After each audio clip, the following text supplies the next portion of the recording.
4, baada ya kuchakata orodha hiyo na ushahidi, tume imeainisha na kubainisha vyanzo 5 na vichocheo 8 vilivyosababisha kilichotokea tarehe 29 Oktoba.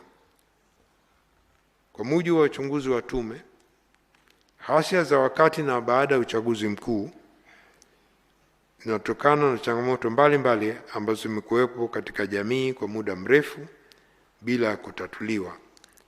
Vyanzo hivyo ni pamoja na vifuatavyo.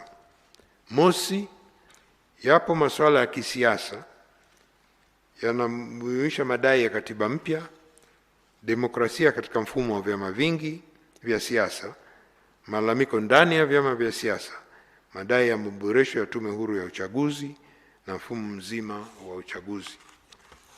Pili, ni masuala ya kijamii yanayojumuisha ugumu wa maisha, ukosefu wa ajira au kukosekana kwa ustawi katika fursa za ajira na za kiuchumi, mazingira ya biashara na uwekezaji yasiyo rafiki, utitiri wa tozo na kodi na mfumo usio rafiki wa utozaji na ukusanyaji.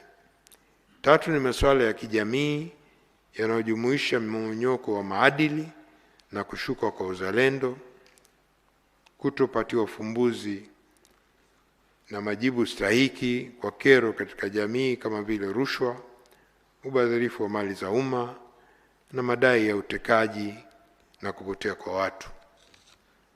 Kwa mujibu wa takwimu za Jeshi la Polisi, kati ya mwaka 2003 na 2005, miaka mitatu, watu 758 walipotea, kutekwa au kujiteka, na kati yao watu 113 walipatikana na mashauri 8 yalifunguliwa ambapo upelelezi unaendelea.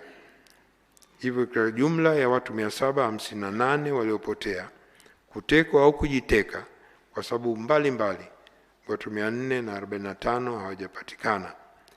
Takwimu hizi inaakisi malalamiko ya wananchi kuhusu masuala ya utekaji na kupotea kwa watu.